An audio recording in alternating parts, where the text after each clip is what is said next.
At my parents' dinner table under those fake soft candlelights, my mother slid a thick blue folder across the linen like she was dealing a winning hand. "The will is finalized," she said. "Everything goes to Mason and Chloe. You'll get a symbolic share. You don't need more." My brother smirked. My sister didn't even look up from her phone. And when I recognized the lawyer's name, the one I'd introduced to them years ago, my stomach dropped. But what they didn't know was that this wasn't the moment that broke me. It was the moment that remade me. Before I go any further, tell me where you're watching from, and hit like and subscribe if you've ever been betrayed by the people who were supposed to love you. Stories like this aren't easy to tell, but if you've lived even a fraction of what I'm about to share, you'll understand why silence stopped being an option for me. I didn't grow up thinking anything was wrong with my family. Most kids assume the house they're raised in is the blueprint for how the world works. And in the Cole household, the blueprint was simple. I was the steady one, the reliable one, the daughter who didn't need attention because she had everything under control. One of my earliest memories is of a Wednesday night in our kitchen, Linda stirring chili, the TV droning from the living room, Mason and Chloe arguing over the remote. I sat at the table doing homework, trying to block them out. Linda scooped extra meat into Mason's bowl, handed Chloe a second slice of cornbread, then glanced at my plate and said, "Harper, you're fine with less. You always are." It wasn't cruel, it was casual. Too casual. When I was 12, I won a district-wide writing contest. There was a small ceremony, cheap plastic medals, proud parents taking photos. I tugged on Dad's sleeve afterward and asked if he got a picture. He nodded.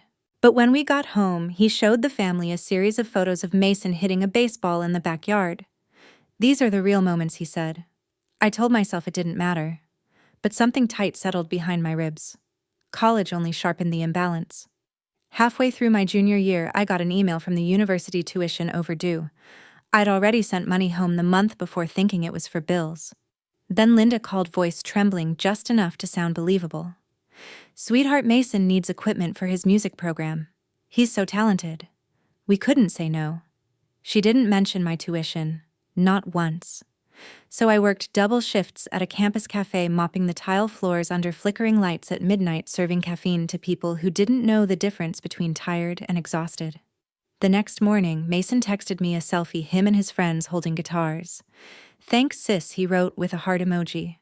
Not a word about what it cost me. After graduation, things got worse, not better. When Dad needed minor surgery, the hospital bill landed at nearly $5,000. Linda called it a tiny family emergency. I paid it the same afternoon. A week later, she told me, "You're the successful one. It's natural you help more." I nodded then, but something inside me recoiled. The lake cabin came next, a place Mason and Chloe used as their personal backdrop for content. The porch boards were rotted, the railing loose, the roof leaking. I drove up alone one freezing weekend to repair everything. While I sanded wood and patched holes, the twins filmed slow-motion clips by the lake, tagging my parents with, "Thank you for our beautiful escape, our escape." I was behind the camera for half of it, covered in sawdust and cold sweat. I didn't realize it then, but these moments weren't isolated. They were steps, small, quiet, unremarkable, leading straight to the night everything collapsed. And the collapse didn't start with the will. It started long before, with the way they learned to take from me without even noticing they were doing it. If there was a moment that should have warned me who my family really was, it happened when I was 24.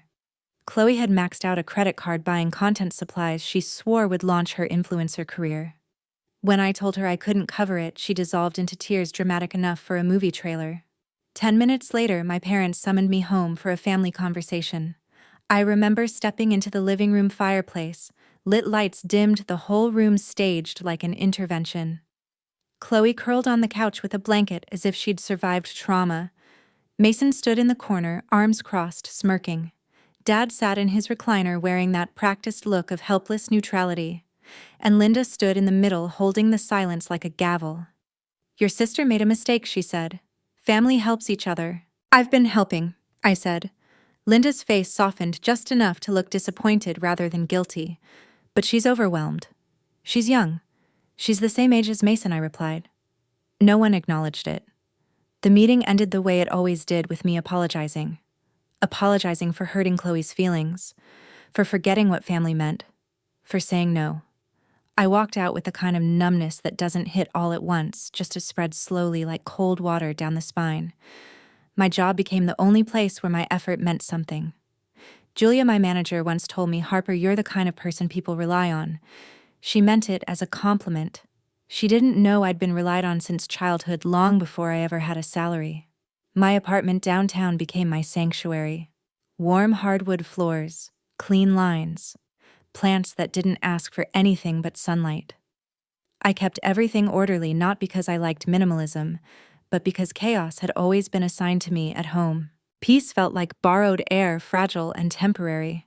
But even inside that small apartment, my family's presence found ways to seep in.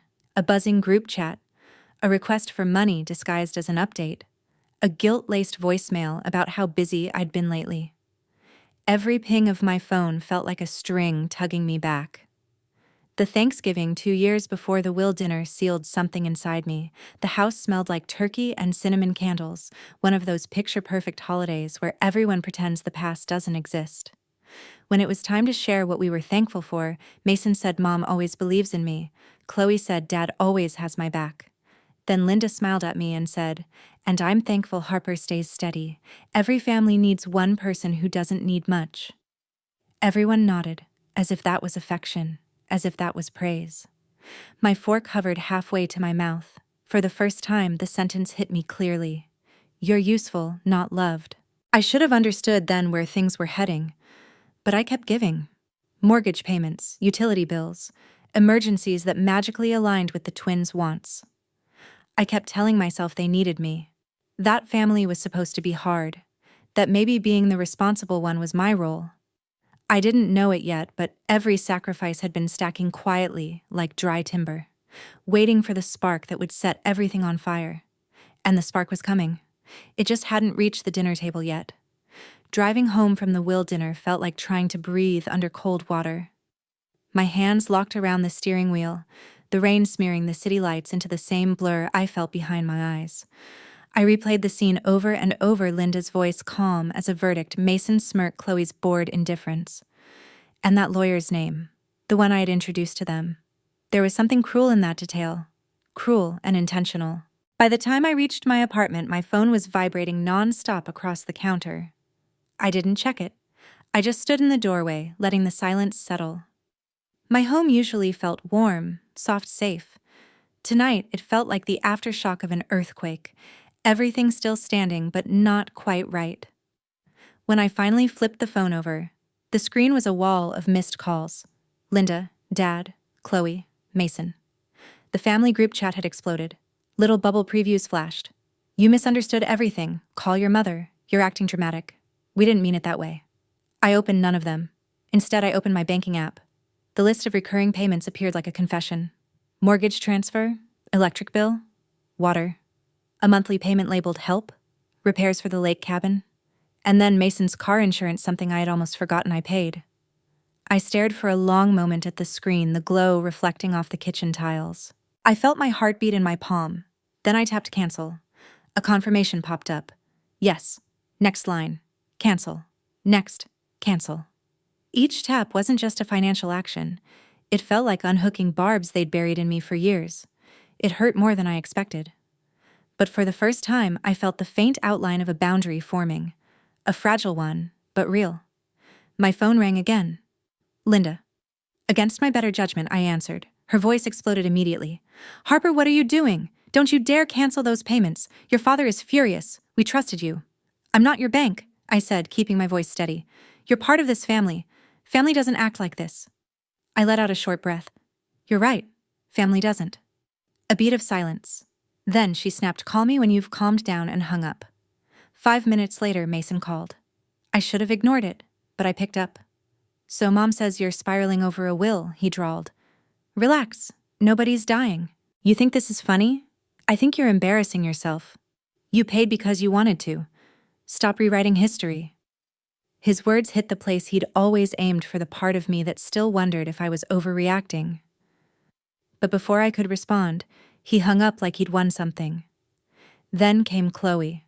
I didn't answer, but she left a voicemail. "You're lucky, Harp. You don't need the inheritance. You're stable. Some of us aren't." Lucky. That word slid under my skin like a splinter. By morning, Chloe had posted a vague Instagram story. Some people show their true colors when money's involved. Protect your peace. No names. No context. Just enough for her followers to assume the villain was me. At work, Julia watched me carefully. You look exhausted, she said. Take a breath. Or a week. But I couldn't breathe. Not that week, because 3 Wednesdays after the will dinner, I got a text that felt like a command from the past family meeting tonight. You owe it to us to be there. Mom. My chest tightened the way it used to when I was a kid, summoned into the living room. Old conditioning, old obedience, old fear. I typed back one word. Fine. But something in me had already shifted, and that shift was the reason the next fracture hit even harder. The sky over my parents' house looked like wet steel when I pulled into the driveway. Mason's car was crooked as always. Chloe leaned on the railing, phone in hand, ring light reflection flickering across her eyes despite the fading daylight. Dad stood in the doorway, shoulders hunched, expression already defeated. They looked at me like I was the one who ruined everything. Inside, the smell of lemon cleaner clashed with the burnt lasagna in the oven. Linda's attempt at family unity, I guess. She stood at the end of the dining table, arms crossed, posture rigid. You're late, she said. I came after work, I replied. Chloe scoffed. Must be nice to care about your job more than your family. Linda placed a small stack of mail on the table, tapping the top envelope. We need to address your behavior. What you did canceling payments humiliated this family. I'm no longer responsible for your bills, I said. That's where you're wrong, Linda snapped. You overreacted to a simple legal document. The will wasn't meant to hurt you. It wasn't meant to include me either. You're not owed anything, she said sharply. You're stable. You'll be fine. That used to crush me. Now it just clarified things. Dad cleared his throat. Let's not escalate. It wasn't meant to be personal. It was personal, I said. You made sure of it. Mason leaned back, smirking. Seriously, sis, it's not like Mom and Dad are dropping dead tomorrow. Chill. Then Chloe added, honestly, Harp, we deserve something for once. You've always had more. For once, I repeated. That was when the top envelope slid off the stack. It landed at my elbow.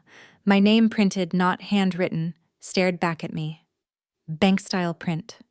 Linda reached to grab it back, but I opened it before she could. A refinance document. 2 years old. My parents' names at the top. And then my name. Listed as a co-borrower. My stomach didn't drop. It hardened. You used my credit, I asked. Linda lifted her chin. We needed a better rate. Your credit score helped. You never asked me. It benefited the family, she said. Stop making everything dramatic. You forged my authorization. Dad stared at the floor. It was just paperwork. My pulse thudded in my ears. Did Mason and Chloe know? A glance between them gave me the answer. Mason shrugged. It's not like it hurts you. Your credit's great. Chloe rolled her eyes. God, you're hypersensitive lately. That was the moment something clean and sharp clicked inside me. I pushed my chair back. The scraping sound cut through the room. I'm done, I said. No, Linda barked, stepping forward. You will sit down until we resolve this. There's nothing to resolve. You've made your choices. I'm making mine. If you walk out that door, we won't welcome you back, she warned. I met her eyes for the first time in years. I stopped expecting welcome a long time ago. I grabbed my coat. Their voices rose behind me, overlapping into a blurry roar, accusations, pleas, warnings. But the house that curated Museum of Family Values suddenly felt too small to contain the person I'd become. I didn't slam the door. The quiet thud was louder. Driving home, the refinance document replayed in my mind. My name, my stolen credit, their entitlement, their utter inability to feel shame. They had crossed a line that couldn't be uncrossed, and I had no idea the next line they crossed would be physical. Because a week later, long after the messages stopped and the silence finally settled, I came home from a work trip and found my front door sealed shut with hardened foam. That was the moment everything shifted from emotional betrayal to danger. I got back from a 3-day work trip to Sacramento on a Friday night, the kind of exhaustion where your spine feels hollow. The hallway of my apartment building was unusually still. No footsteps, no doors closing. Just a faint chemical sting in the air that didn't belong there. Then I saw my door. Expanding foam, thick, pale, hardened, was packed into every seam around the frame. It bulged outward like a mutated shell, swallowing the edges of the door, clinging to the wall, sealing the entrance completely. The smell hit next, sharp, industrial, cold enough to sting the back of my throat. I touched it. Solid. Fully cured. This wasn't a prank done in passing. Someone took their time. For a moment, everything inside me went silent. Not fear. Not panic. Something colder. A clarity I didn't recognize as mine. Building management arrived, blinking at the mess. "Someone really wanted you locked out," the supervisor murmured. "Apparently," I said, my voice flat. The locksmith came next. For nearly 2 hours, he chipped away at the foam fragments scattering across the hallway, like brittle yellow flakes. I stood there the entire time, arms crossed, steady. When the door finally opened with a crack, I stepped into the apartment without relief, only resolve. I didn't unpack. I didn't sit. I walked straight to my desk and opened the building's security feed. My fingers moved with an eerie calm. Fast forward, pause, back, click. Then, there he was, hood pulled low. Baseball cap. The same gray hoodie I bought Mason last Christmas. Same stance, same walk. He shook the can of foam like it was a joke, grinning to himself. Then he pressed the nozzle to the doorframe and sprayed coating every millimeter with deliberate strokes. When he stepped back, he admired it. Admired it. I didn't gasp. I didn't cry. I hit save. And then I called Aunt Denise. She arrived 20 minutes later, still in her scrubs.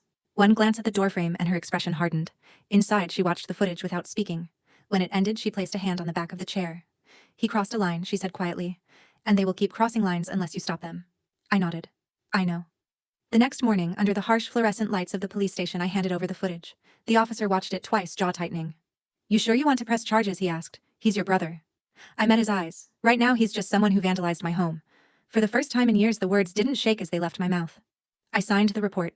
The pen didn't tremble. When I stepped back outside into the cold Portland air, it wasn't triumph I felt. It was something sharper, something steadier. A freedom that cut clean. Because the moment Mason sealed my door, he unknowingly opened one I'd been afraid to walk through my entire life. The fallout started before I even made it home from the police station. Linda called first. I let it ring until the 5th buzz before answering. Her voice came out sharp enough to slice. "How could you do this to your brother? Do you know what you've started? Mason is terrified." "He vandalized my home," I said. "It was a harmless joke," she snapped. "You're blowing this up because you can't stand not being the center of attention." A bitter laugh slipped out. I was never the center of anything in this family. She refused to absorb that. "Drop the report. Right now. You're acting like a monster. I'm acting like someone who finally knows where the line is." Then I hung up.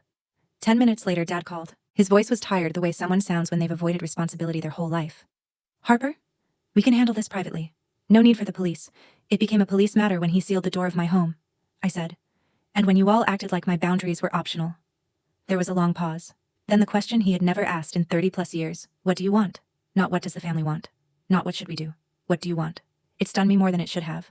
"I want the full cost of repairs reimbursed." "That's unreasonable." "That's the number," I said quietly. He exhaled a defeated breath. "I'll talk to your mother." The next morning, the transfer appeared in my bank account. Exact amount. Memo line settlement. It wasn't the money that mattered. It was the admission that for once, they didn't get to dictate the outcome. After that, I blocked all their numbers, one by one. The silence that followed didn't feel empty. It felt breathable. Wide? Mine. Aunt Denise checked in every few days with small updates, the kind that used to trigger panic but now barely registered. Linda taking early diner shifts, the smile on her face too tight. Dad worn down at the hardware store. Chloe losing followers after screenshots leaked showing her toxic relative narrative wasn't exactly honest. Mason worried about future background checks. Their chaos kept spinning. But none of it belonged to me anymore. Then just as the dust settled, a thick envelope arrived in my mailbox. A law office I didn't recognize. Inside, a small inheritance from my grandfather's sister, a woman who'd passed away months earlier. The note attached said, "I leave this to Harper, the only one in the family who understands the value of what she earns." I folded the letter slowly. They thought they had drained me dry. They thought removing me from their will took everything. They didn't realize they'd handed me the one thing they could never take back. Proof that someone somewhere in that bloodline finally saw me. In the weeks that followed, nothing magically fixed itself, but everything finally felt like it belonged to me. I booked a 2-week trip to Italy, stood on a balcony in Florence, with warm air brushing my face, and opened an email offering me a leadership track at work. I bought a small silver ring and slipped it onto my right hand, a promise to never disappear for anyone again. When I returned to Portland, I joined a hiking group where I met someone who understood what it meant to walk away from family. If you've ever felt like the outsider in your own family, subscribe. This story isn't over.